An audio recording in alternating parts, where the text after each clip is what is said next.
Brigada pela Vida, um projeto de organização popular. Episódio de hoje, a contribuição da escola pública para o combate à pandemia da Covid-19. Caros ouvintes, a Brigada pela Vida da cidade de São Paulo é uma organização que foi fundada com o objetivo de defender a vida diante da ameaça da pandemia do Covid-19, mas também tem a preocupação em juntar os profissionais da educação pública, da saúde, dos movimentos de moradia, movimentos que lutam pelos direitos humanos, contra o racismo, contra a violência que mata mais pobres e pretos nas periferias, para juntos fazer a defesa da vida na cidade que é a mais rica do país e que, entretanto, acumula uma grande dívida com a população mais pobre que é vítima da violência nesse município. Então, a Brigada pela Vida, ela inspirada na iniciativa que os estados do Nordeste desenvolveram, criando o Consórcio do Nordeste e as Brigadas Emergenciais da Saúde, resolveu formar aqui em São Paulo uma organização que tem uma versão paulistana das Brigadas Nordestinas. Uma organização que junta, além dos colegas da saúde, também o movimento de moradia, também o movimento ligado à assistência social, também o movimento ligado à educação, para que a gente faça a luta contra o vírus, mas também lute por condições dignas de moradia, de educação, de atendimento social para essa população que é vítima também dessa crise grave de desemprego que atravessa o país, de modo que a gente tem um compromisso com a qualidade de vida. Para isso, nós estamos chamando os profissionais da educação, da saúde, e uma delas, que atendeu ao convite da Brigada pela Vida, é a diretora Michele Francine Brassaruto, diretora de MMF aí na região da Vila Prudente, e hoje ela está fazendo a defesa dos princípios da Brigada pela Vida, fazendo o chamamento para que os pais das crianças que estão lá matriculadas, para que os responsáveis, para que os professores se envolvam nessa luta, onde a principal arma da educação pública, que é o caso desse segmento da Brigada ligado aos educadores, é o currículo escolar. Conhecimento científico, da qual a escola é depositário e que talvez ajude a população a vencer essa coisa odiosa, criminosa das fake news que são produzidas para desorientar a população diante desse caos, diante desse horror que é a pandemia. Falando da minha experiência, muitas vezes a gente é novo num bairro, numa comunidade, a gente tem mais vínculo em um outro lugar. Então, a Brigada, ela tem auxiliado e muito no contato para que a gente consiga se aproximar dos diferentes representantes e lideranças locais, para que a gente possa agir de forma articulada, para que a gente possa conhecer esses colegas e produzir essas ações, esses materiais, contando com esses diferentes representantes. E sozinho, esse caminho é muito mais difícil, né?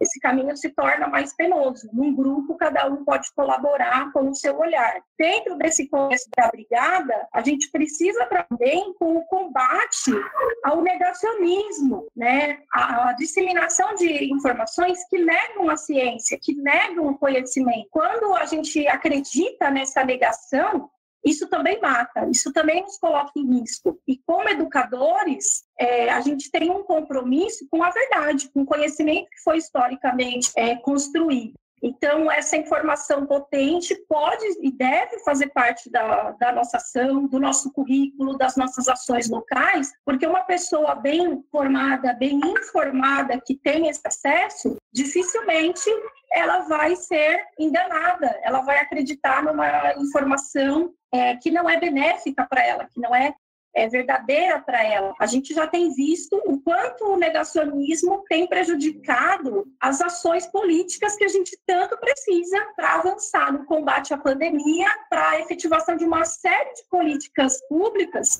que auxiliaria as pessoas mais vulneráveis. Nesse sentido, o que a gente propõe como uma ação imediata, que as escolas participem da Brigada por serem esse ponto de referência nas suas comunidades, por terem esse pial de articulador local, por ter acesso a essas pessoas, pelo compromisso da educação e da disseminação do conhecimento, né? A gente traz aqui um apelo para essa participação. Quando a gente se organizou, a Brigada instituiu um manifesto onde a gente pode deixar o link nos comentários para que as pessoas leiam, vejam como é todo o processo de criação, esses princípios, né, com a questão da verdade, com esse combate, dessa ação solidária, dessa ação conjunta com os demais segmentos. Eles estão expressos nesse manifesto, que nós ficamos à disposição para esclarecimentos. Vocês podem aderir assinando o manifesto.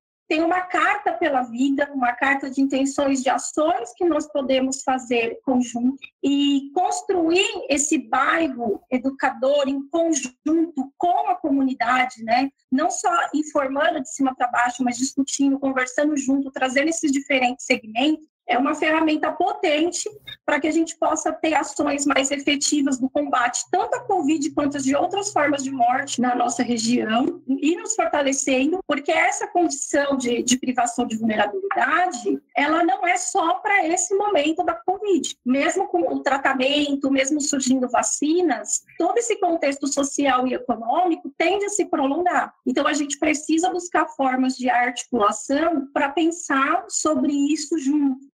Tanto em educação quanto em movimentos comunitários, como na Brigada, tem ações que sozinhos a gente não dá conta. Tem projetos que são impossíveis de alguém conseguir desenvolver individualmente. E a luta pela vida, pela questão da sobrevivência, dos fins dos preconceitos, é uma dessas lutas, que individualmente a gente pouco consegue. Então, eu diria que, na minha consideração final aqui para vocês, é que qual é a ação? Que a gente se una, porque um diretor sozinho entrar em contato, dialogar com 700, 800 mil famílias é impossível. Por mais que ele compre a ideia da Brigada e ele queira, ele não vai dar conta de, no individual, no miudinho, conversar com cada um. Agora, quando a gente se une, a gente expande as nossas possibilidades, os nossos braços, eles aumentam. Nesse primeiro momento, pelo risco do contágio, nossas ações de rua, elas ficam muito limitadas. Mas a nossa primeira ação seria da gente se unir e, em seguida, da gente promover esses diálogos, essas escutas. Por meio da tecnologia, por meio das redes sociais, por meio, às vezes, de um telefonema, porque vai ter aquela pessoa que a gente não vai conseguir acessar pelo Facebook, a gente não vai conseguir acessar de outra forma. Talvez é num telefonema que a gente vai conseguir conversar com aquela pessoa que é tão importante ali na comunidade. Então, acho que a primeira ação é a gente se unir. Uma segunda ação é a gente estabelecer o diálogo com essa comunidade. Nesse diálogo, a gente pode, sim, combater a desinformação. E algo que a gente já tem feito e colocado pelo companheiro geral, que é buscar, a gente não vai resolver o problema de todos, mas a gente pode minimizar para uma parte a questão do auxílio com a alimentação, com as necessidades básicas primordiais. A gente não vai conseguir atender a todos, mas vai conseguir minimizar. Então, que a gente possa se unir, que a gente possa se apoiar, que a gente possa buscar esse caminho de diálogo e que a gente possa, acima de tudo, emprestar a nossa imagem, a nossa figura. Muitas vezes é o professor, é o diretor da escola, é o líder da comunidade, que é a figura que é de referência, que essa população confia. Então, você levar uma informação é diferente de uma mensagem que chega no WhatsApp, é diferente de uma mensagem que eu leio ou que eu escuto fora. Então, se você tem vínculo com as pessoas, participa da Brigada, empresta o seu rosto, empresta a sua voz, empresta o seu tempo em conversar com as pessoas para combater essa desinformação, porque a desinformação vira ação, e uma ação baseada na desinformação coloca todos em risco. Então, aí eu dou algumas sugestões de ações e convido a todos que venham compor esse grupo com a gente e nos ajudar nessa tarefa, que não é fácil, mas dá um quentinho no coração quando a gente consegue atender o nosso próximo. Parabéns, a Michele é uma das primeiras diretoras a assumir a defesa da Brigada pela Vida, numa região fundamental, que é lá na região da Vila Prudente, na região do Parque São Lucas. A periferia inteira precisa se mobilizar, esse risco do Covid é sério, é real, e ele mata mais os pobres. Eu acho que é isso que a gente deve prestar atenção. E ele mata mais justamente a família das crianças que estão nas escolas públicas. A Brigada estará junto com vocês para dialogar com a comunidade. Isso vale, aliás, para todas as escolas públicas de São Paulo. É a presença da escola pública na periferia é que vai fazer enfrentamento à ação criminosa das milícias digitais que espalham fake news e que provocam a morte dos mais pobres na cidade de São Paulo. Eu acho que a escola pública tem agora um papel importante a cumprir. E nós, da Brigada pela Vida, vamos marchar juntos com vocês na Escola Pública de São Paulo. Há uma proposta de que depois da ação de Sapopemba, o próximo território que a gente acha que precisa ter uma ação emergencial com a população é a Vila Prudente, especialmente na região do Parque São Lucas e Vila Industrial. Então, Michele, você acha possível mobilizar os parceiros da Brigada da região para que a gente tenha, na sequência de Sapopemba, uma ação forte no território da Vila Prudente?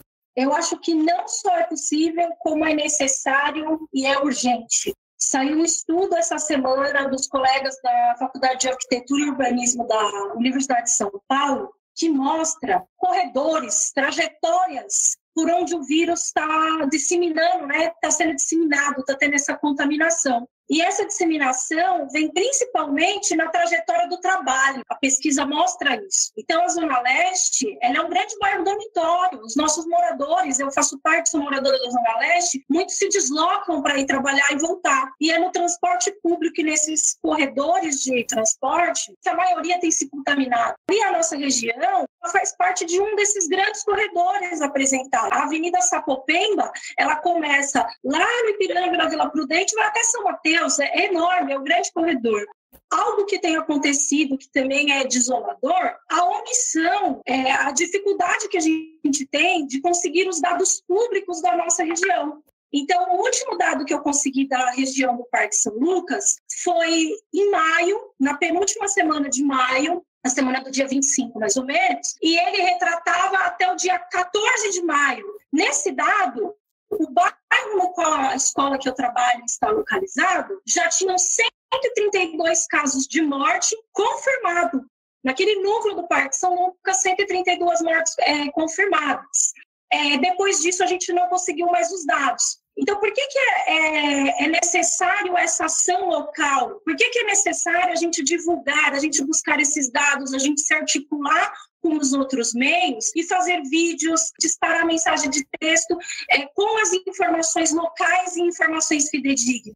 Quando a gente vê números gerais na televisão e ninguém da nossa família foi atingido, nenhum amigo foi atingido, o perigo parece estar muito distante. Mas quando a gente tem acesso ao nosso bairro, onde a gente mora, onde a gente pisa, e vê que um próximo está em risco, ou foi atingido, ou infelizmente veio a óbito por causa da Covid, a nossa percepção da doença muda. E ali o Parque São Lucas está colado na região de Sapopemba. E na última divulgação que teve por bairro, os dados não eram muito distantes, não. Então, a gente fala muito do perigo de algumas regiões, mas nós temos outras onde os casos estão aumentando, onde a gente está sabendo do aumento das mortes, porque as pessoas da nossa comunidade estão falecendo, só que os dados divulgados publicamente não refletem isso. Então, eu acho que é possível, sim. Nós já temos bastante pessoas assim de representação da comunidade e eu acho que essa movimentação no bairro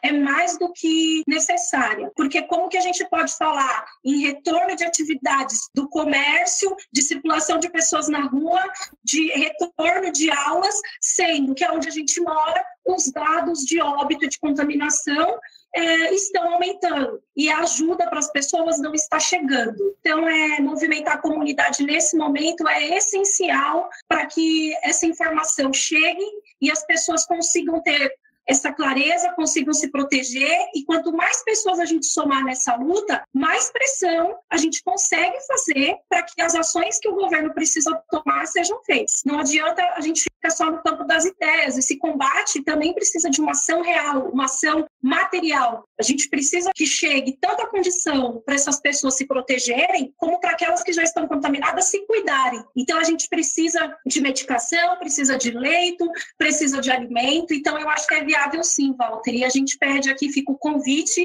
para quem está ouvindo e é da nossa região, entrar em contato para compor a brigada, para que junto a gente possa construir essa ação local entre os moradores, para que a gente possa conseguir minimizar esses problemas que tendem a aumentar ali no bairro do Parque São Lucas e da Vila Prudente. E que a gente possa unir as forças para fazer um trabalho e ampliar essa ação nos nossos bairros. Pois é, estamos chegando ao fim, terminando esse encontro, que foi um encontro muito bacana. Acho que eu ouvi a Michele falando sobre a proposta da Brigada pela Vida, a perspectiva de uma diretora de uma escola da região da Vila Prudente, para os problemas da população que hoje enfrenta esse risco terrível da pandemia. Então, acho que foi bacana ouvir essa manifestação e queremos agradecer também os ouvintes, né, que pararam para escutar um pouco. A escola também precisa ouvir a população. Então, a gente vai ter esse momento de escuta e é fundamental a colaboração de todos. Eu acho que a escola, ela tem o que falar, mas ela também está disposta a ouvir a comunidade. Brigada pela Vida.